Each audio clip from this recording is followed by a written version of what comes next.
Hi there, this is Kylie Hodges with americascomedy.com, and today I am interviewing Jessica Michelle Singleton. Hi, Jessica Michelle. Hi, Kylie. Thanks for having me. Thank you for coming here today. Cheers to you sitting down to talk with me today. I'm into that. So, nothing like a little wine and some funny ladies, huh? It's probably two of my favorite things. So, as a comedian, I've looked at some of your videos, and I've noticed that you are very truthful and silly, and you have some like gross, like potty humor type jokes. I do have a little. I love that. Oh, thank goodness. Have you, as a woman in comedy, ever been like criticized for being like gross or having crude humor or being too blunt? I don't get criticized as much as far as people being like, oh, you're too dirty, as far as quality of humor, but sometimes I think the fact that I have some crude jokes, people see those and they think that's all I do. Yeah. And if they watch like a full routine, I'm not just all dirty material, but people will be like, well, I want to book you, but you're a dirty comedian. And I'm like, no, I can do not dirty jokes. So that's the only problem I run into is sometimes people have seen one little set and they think all I talk about is my butthole or whatever. Or lack of butt. Or yeah, my severe lack of butt, which is, that's the pillow's just holding me in the chair, otherwise they'll slide off. Yeah. I can relate. I can totally relate. White girls with syndrome. no back is like the worst. That's what I mean. And people like Beyonce are just making it harder for us in this world. Oh, the struggle is real. Mm-hmm. So, white girl problems. Pants just fall off your body. It's true. I literally like just looks like I pooed in my pants all the time. I have to like wear jeggings. I can't wear regular jeans. It just flaps around. I'm not kidding. One time I had a thong on and the straps were out of my pants. I didn't know, and it got because the thong string just dangles in the back because I have no butt. And the strap on the side got caught on a chair when I was walking by. Oh, no. It was the worst thing ever. Oh, I was no. like, this is cool. I think you need to not wear that thong Yeah, anymore. I have never worn a thong since. But take that, Cisco. Just. So, tell me, why did you start comedy? I started comedy in Florida at the end of my senior year of college, and then I basically moved right to LA. I like saved up. I actually came out here to visit, and I met a guy who was willing to sign me at a management company. He's like, well, if you move to LA, it was really weird, like one of those stories that you're like, wow, this never happens.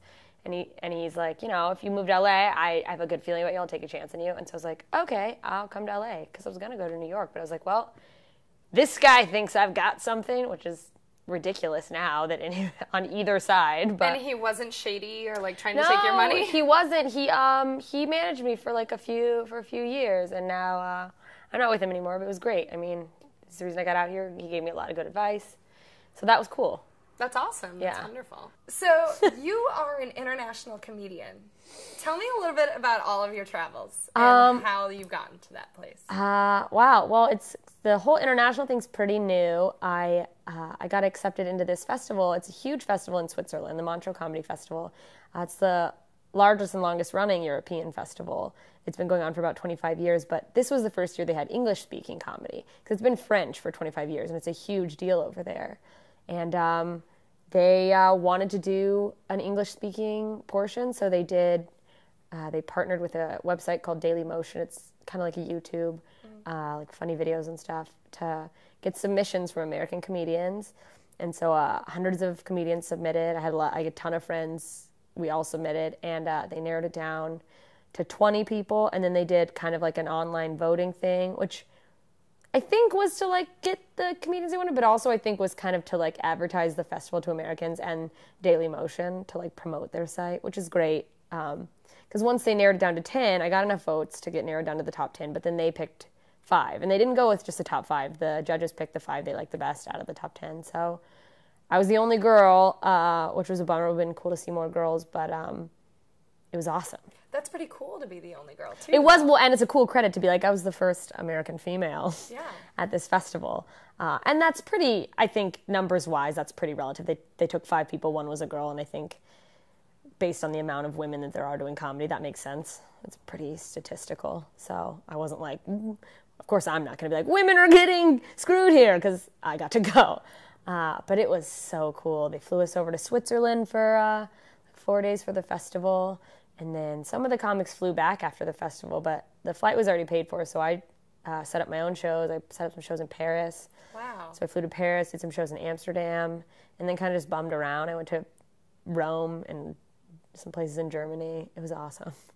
So how do you get yourself booked in Germany and Paris? I mean, did you have any contacts out there who were bookers? I didn't have like direct contacts, but that's the cool thing about comedy is that you just get to know so many comedians, and so it's this huge database. So I literally just posted like, "Hey, I'm doing this. If anybody knows any contacts," and sure enough, like 3 comedians are like, "Hey, I saw your post. I know this guy John, and hit up my friend Sebastian." And Wow. And so it worked out, and I had met a girl who was over here visiting about a year ago from Amsterdam, and she was over here doing comedy, and so I was her Facebook friend. I was like, hey, how do I get in the scene over there? So it's a cool network, like comedians. It's like its own little community.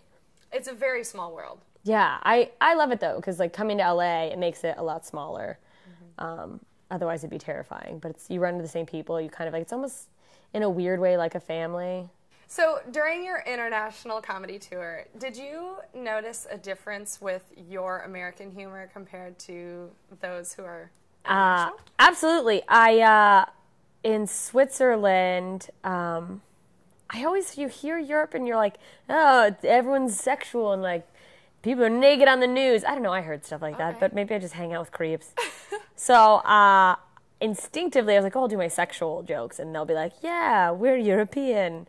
And they were like really closed off. Like I got them on board, but it was very shocking to them. A lot of like sexual humor. But then I did the same thing in Paris, and people loved it. So it was kind of interesting. There was a bit of I think subtleties, a lot of sarcasm was hard to translate because, you know, it's a second language to them too. So even though a lot of people speak English, it's kind of like very real English. So if you try to do something where it's sarcastic or you're using like a phrase that isn't literal, that can be a little confusing. Yeah.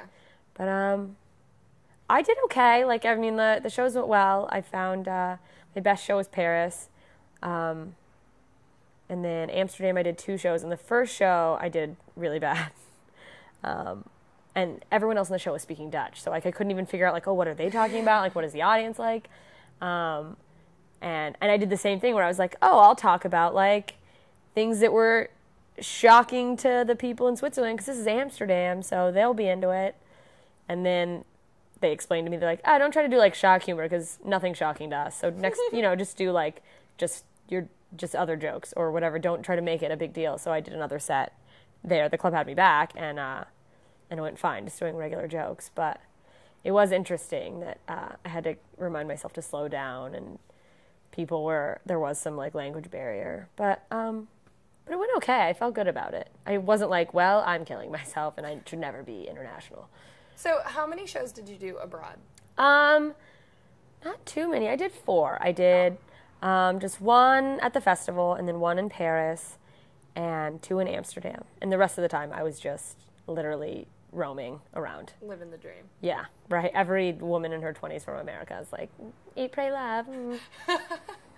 Well, good for you. And where can everybody watching find you on the internet? You can find me on the internet all the time. Any social media at JMS Comedy. I'm on Vine, Twitter, Instagram, and then Facebook.com/Jessica Michelle Singleton.